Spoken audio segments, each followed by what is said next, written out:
నమస్కారం అందరికీ. మళ్ళీ మీ ముందుకి వచ్చేసాను. ఇవాళ నేను 26 నుంచి 30 దాకా శ్లోకాలు చెప్తున్నాను. ఇంకొకటి ఏంటంటే ఈ 1వ అధ్యాయ శ్లోకాలు 28లో మళ్ళీ నిన్నట్లాగానే మధ్య భాగంలో అర్జున ఉవాచ వస్తుంది. ఈ మధ్య భాగంలో 1వ అధ్యాయం నుంచి 18th చాప్టర్ అంటే మొత్తం 700 శ్లోకాల్లో ఏ అధ్యాయంలో అయినా ఇట్లా మధ్య భాగంలో వస్తుంది. సో మీరు ఇదేంటి చిన్న శ్లోకాన్ని అని అనుకోకండి. ఒకటే శ్లోక మధ్య భాగంలో వస్తుంది.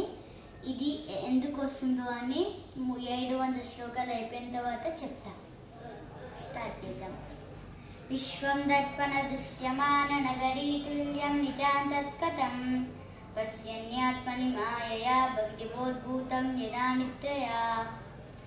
విశ్వం దర్పణ దృశ్యమాన నగరీ తుల్యం నిజాంతత్కథం పశ్యన్యాత్మని మాయయా భగరివోద్భూతం యదా నిద్రయా.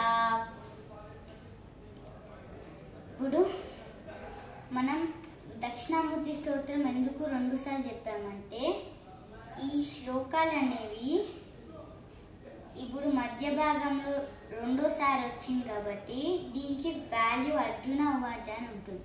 ఇప్పుడు మెయిన్ ప్రేయర్ చెప్తాం.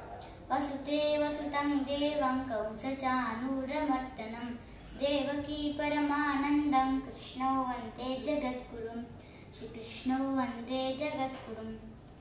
స్టార్ట్ చేద్దాం. తత్రా పశ్యత్ స్థితాన్ పార్థః పితॄనాథ్ పితామహాన్ ఆచార్యాన్ మాతులాన్ భ్రాతృన్ పుత్రాన్ పౌత్రాన్ సఖీం స్థితా శ్వశురాన్ సుహృద్రశ్చైవ సేనయోరుభయోరపి తాన్ సమీక్ష్య కౌంతేయః సర్వాన్ బంధూనవస్థితాన్. నేను ఇప్పుడు ఏ శ్లోక చెప్పానో ఈ శ్లోకానే, మీరు వేరే శ్లోక అనుకోకండి. కృపయా పరయావిష్టో విషిదన్నీదమబ్రవీత్.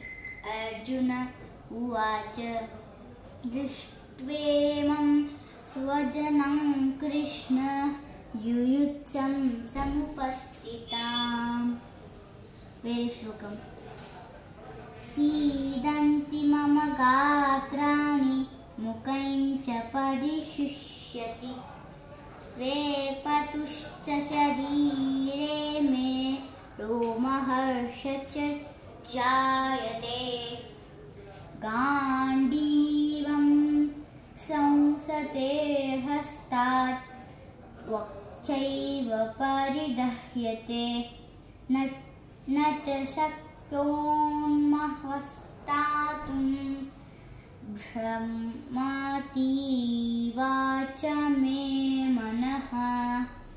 యోగేశం సచ్చిదానందో వాసుదేవో వ్రజప్రియం ధర్మ సంస్థాపకం వీరం కృష్ణౌ వందే జగద్గురుం శ్రీకృష్ణౌ వందే జగద్గురుం. వీడియో ఎండ్ అయ్యే ముందు మనం ఇంకొక మీనింగ్ ఏంటంటే ఒక శ్లోకం ఫస్ట్లో సంజయ ఉవాచ అంటే నిన్ననే చెప్పాను. సంజయ ఉవాచ అంటే వాళ్ళిద్దరూ మధ్యలో అనుకోకుండా ఇద్దరిద్దరు కలిసే మాట్లాడారు. అట్లానే సంజయ ఉవాచ అన్నప్పుడు దాని తర్వాత అర్జున ఉవాచ వచ్చిన, శ్రీ భగవాన్ ఉవాచ వచ్చిన, దాని తర్వాత శ్లోకంలో ఏమి రాకపోయినా కంటిన్యూ అయితే అర్జున ఉవాచ ఏ శ్లోకం చెప్తున్నారు లాస్ట్ అక్కడ వస్తే ఆ శ్లోకాలన్నీ మొత్తం ఒక శ్లోకాల మధ్య భాగంలో అర్జున ఉవాచ అని వచ్చిన, సంజయ ఉవాచ అని వచ్చిన, శ్రీ భగవాన్ ఉవాచ రాదు. సంజయ వాచ అర్జున వాచ మోస్ట్లీ వస్తుంది ఎక్కువసార్లు. శ్రీ భగవాన్ వాచ మనకి బుక్లో లేకపోతే మీరు చదివే దాంట్లో కొంచెమే వస్తుంది. అట్లానే అప్పుడు మీరు మొత్తము చదివిన తర్వాత ఇంకొక శ్లోకము మధ్య భాగం వస్తుంది కదా, ఆ మధ్య భాగం ఏంటంటే ఆ మధ్య భాగము మళ్ళీ ఆ దేవుడు మళ్ళీ ఆ శ్లోకాల వరకు చెప్తూనే ఉన్నారు. వేరే అధ్యాయంలో కూడా శ్రీ భగవాన్ వాచ రాకపోయినా, సంజయ వాచ రాకపోయినా, అర్జున వాచ రాకపోయినా ఆ దేవుడే మొత్తం కంటిన్యూ చేస్తున్నట్టు. లాస్ట్కి 18th చాప్టర్లో వస్తుంది రాకపోవచ్చు, 17th చాప్టర్లో వస్తుంది రాకపోవచ్చు, అట్లా వస్తూనే ఉంటుంది వెళ్తూనే ఉంటుంది. సో అట్లానే అందుకే మధ్య భాగం. ఇప్పుడు 28 శ్లోకాల్లో నేను చెప్పినట్టు శ్రీ అర్జున వాచ అని ఉంది. మళ్ళీ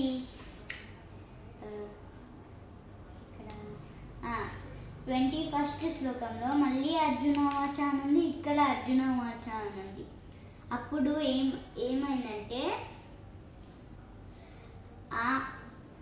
అప్పుడు అర్జున వాచ అని వచ్చినప్పుడు ఆ పారా తర్వాత ఇంకొక సెకండ్ పారాలో కంటిన్యూ అవుతుంది. మళ్ళీ ఫస్ట్ పారా 28th శ్లోకం వచ్చినప్పుడు అర్జున వాచ అంటే ఓం శ్రీ కృష్ణ అన్నట్టు, తర్వాత అర్జున వాచ అంటే మళ్ళీ ఆ భగవానుడే కంటిన్యూ చేసినట్టు. జై శ్రీ కృష్ణ.